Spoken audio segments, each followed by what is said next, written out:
Kali ini kita akan membaca cerpen tentang linglung karya Suarsono. Linglung semakin menjadi lupa daratan. Bapak satu anak ini menjadi kalap saat menjelang pemilihan kepala desa yang akan dilaksanakan bulan ini. Tak hanya segala cara dilakukan demi memuluskan tampuk pemimpinnya. Katanya, ia akan menggratiskan biaya kesehatan bagi warganya yang sakit. Katanya, ia akan menggratiskan biaya pendidikan bagi anak-anak yang kurang mampu. Dan banyak lagi janji-janji manis yang terlontar dari bibirnya agar ia terpilih kembali menjadi seseorang kepala desa. Orang-orang mulai kasakusuk membicarakan janji manisnya itu. Desa yang ia pimpin ternyata berbanding terbalik dengan apa yang dijanjikannya. Sarana dan prasarana jalan yang menuju kampung Sido Makmur itu rusak parah. Banyak terjadi insiden kecelakaan akibat jalan rusak yang tak kunjung diperbaiki. Padahal dana desa sudah digelontorkan pemerintahan pusat untuk membangun struktur jalan. Lampu penerangan jalan pun dibiarkannya mati tanpa ada perbaikan dari aparat desa. Bangunan sekolah rusak dibiarkan merana begitu saja. Puluhan siswa terancam keselamatannya. Bentuk lagi genting bocor yang mengharuskan siswa terlambat belajar ketika musim hujan. Hal ganjil ini yang menjadikan Jarot menjadi naik pitam. Bersama sebagai warga desa pernah mempertanyakan akarana dana desa yang semestinya digunakan untuk pembangunan ke kantor kepala desa. Malah ia menjadi sasaran amarah dan upata supaya sarana linglung. Jarot bersama sebagian warga akhirnya pulang dengan tangan hampa, tak mampu membendung ambisi kepala desanya itu untuk memperkaya diri dan keluarga dengan uang haram.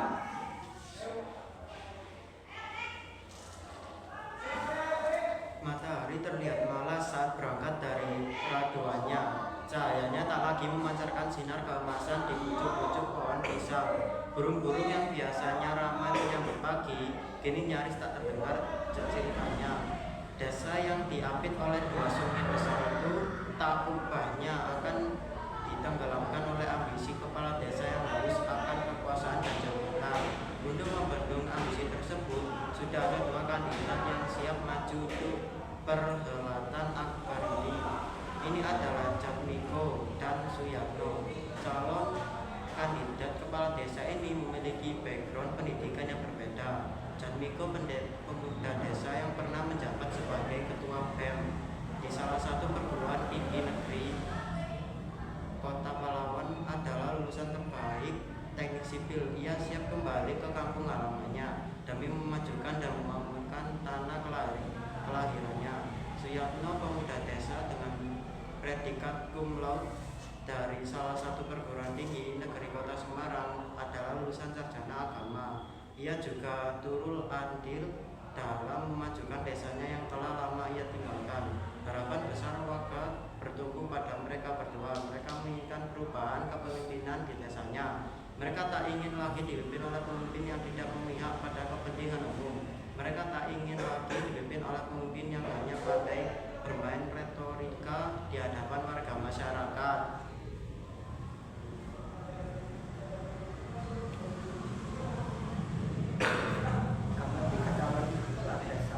dan hasil setiap kampung Sido Makmur.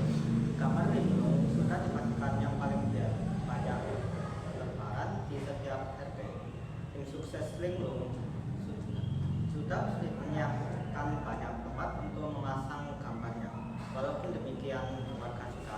seperti dengan tindakan arogan kepala desa itu sedikit demi sedikit warga mulai sadar bahwa suara mereka akan dibeli atas nama kekuasaan dan jabatan, bukan lagi atas nama keadilan dan kemakmuran. Obrolan di warung kopi Makia pagi ini tak berubah seperti itu. Rumah kemenangan bagi kedua calon yang akan bertarung dengan kencang. Tak waktunya desa kita dipimpin oleh seorang pemimpin yang adil dan jujur, kata Mahduna sambil menurut rokoknya. Asap rokok itu mulai menyebar ke keliling warga yang mendengar nasihatnya, dan bau gas bakal menyebar aroma mengharis hutan. Ya betul Mbak, kita jangan lagi percaya kepada janji Mas Bung yang kebeli itu. Sudah puluhan tahun desa kita menjadi desa yang tinggi telah setelah desa kita tak ubahnya menjadi mesin menggaruk kekayaan ilmu dan programnya keluarganya. Jawab Pano dengan canda besar. Sampaikan kepada warga masyarakat, jangan sampai menerima uang haram itu dari tim sukses ini. Ujar Bulan Dewana menjaga warung kopi. Siang itu jalan mulai ramai, dipenuhi kendaraan yang lalu lalang menuju ke kantor kepala desa. Warga sudah banyak berkumpul untuk mendengarkan visi misi ketika calon kepala desa tersebut.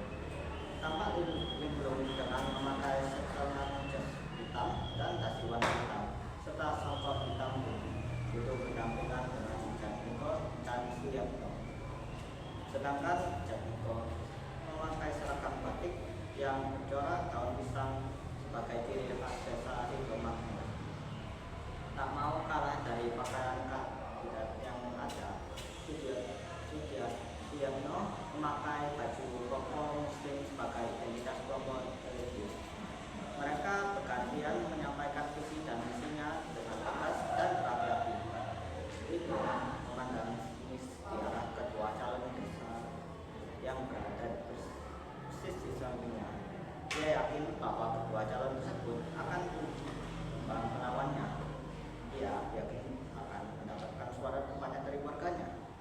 Tak berselang lama, itu bergerak menuju podium yang telah disiapkan panitia.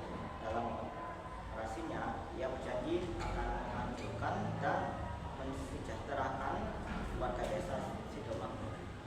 Ia berjanji akan membangun sarana dan prasarana jalan desa agar dapat memudahkan transportasi dalam meningkatkan perekonomian warganya. Kosong ujar kemudian warga saat mendengar orasi tersebut. Tak ada tepuk tangan yang menandai akhirnya pidato itu. Hanya gaya kecil yang nyaris terdengar melalui suksesnya saja. Panitia memilih kepala desa kemudian mempersiapkan Jatmiko untuk dalam menyampaikan visi dan misinya. Jatmiko akan melakukan langkah konkret. Di antaranya, ia akan menggunakan dana desa dan dana swadaya masyarakat dengan jujur, adil, dan kemampuan kesejahteraan warga. Tuturnya dalam mengakhiri operasi siang itu, sedangkan Suyatno akan menyampaikan visi dan misinya itu. Berjanji ia akan melakukan perubahan yang lebih baik berbagai sektor dengan landasan keagamaan yang kuat. Tuturnya dalam acara yang dihadiri Muskipa, kecamatan dan tokoh masyarakat setempat. Malam bergelayut di antara ribuan pohon pisang. Suara alam terdengar lirih dari kejauhan.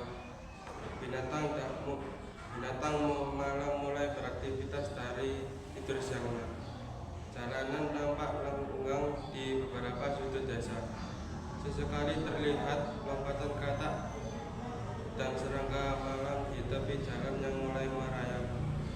Bulan redup di antara lampu jalan yang mati tanpa penerangan. Kabel listrik yang putus tak kunjung diperbaiki. Banyak lubang bertebaran menghiasi badan aspal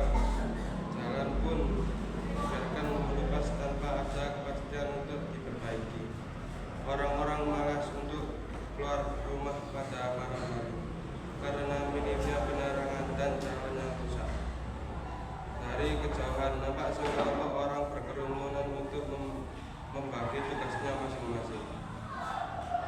Orang-orang suruhan linglung sudah mulai bergerilya untuk mempengaruhi warga agar besok pagi mencoblos linglung. Saat pergi ke tempat pemungutan suara atau TPS, pecahan uang 100.000 dan 50.000 rupiah telah mereka siapkan. Satu persatu mereka bergerak dari satu pintu ke pintu TPS untuk mengiringi sejumlah uang. Pada saat membagi uang tersebut, banyak pintu warga yang tertutup rapat-rapat. Mereka seakan patuh dengan ucapan tertua adat desa untuk tidak menerima uang setokan dari linglung pagi. Jika itu dilakukan akan merusak tata nilai warga yang telah dijunjung bersama dalam persoalan memilih kepemimpinan.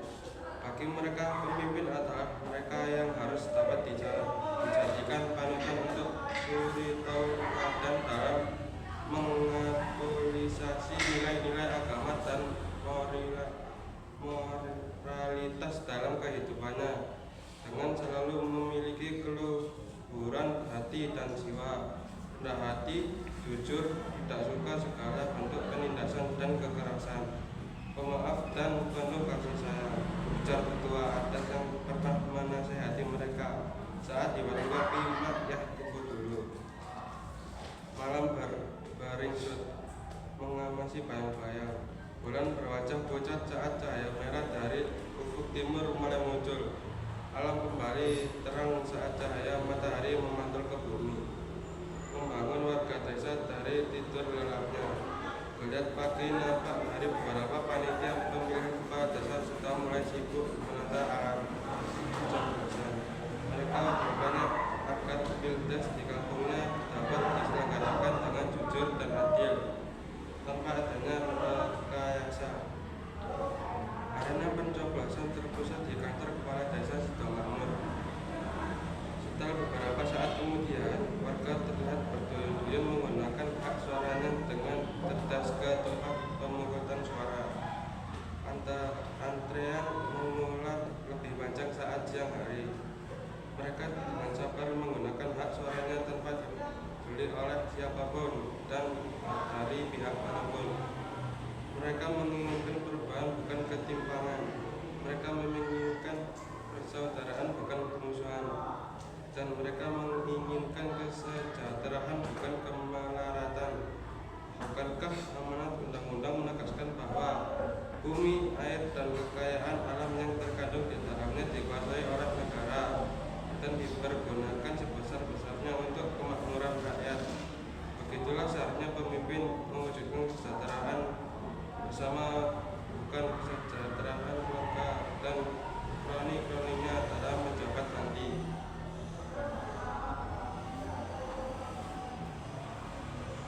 Bayang matahari bergerak lurus dari barat yang pada di hadapannya permata separuh air sudah dilewati memacetnya, dan kawan muka yang panik bingung mengikuti pengumuman suara hingga sempurna. Ia tak mengira perkara-perkara yang dapat dari ekspektasinya. Pikirannya kabut saat memandangkan orang yang berlintas dalam pikirannya. Dana yang dihasilkan menggunakan pilpres tak main-main.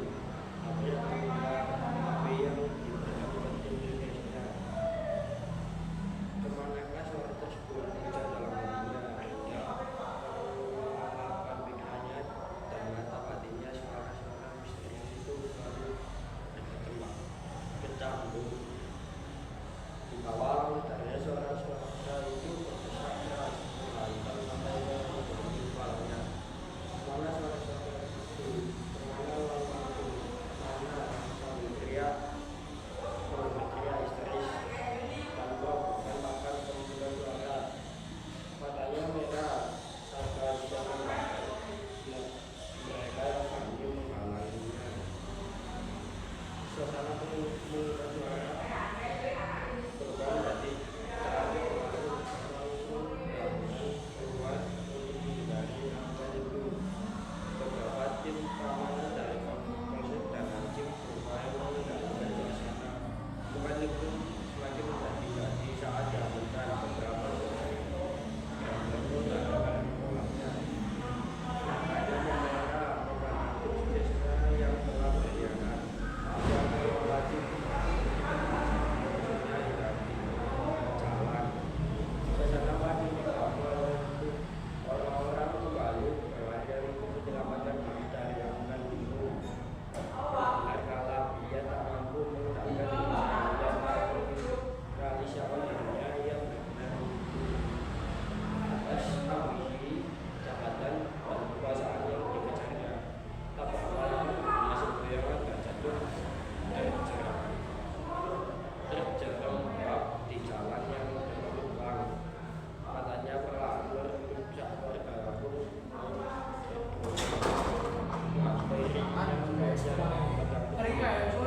sekian dari kami.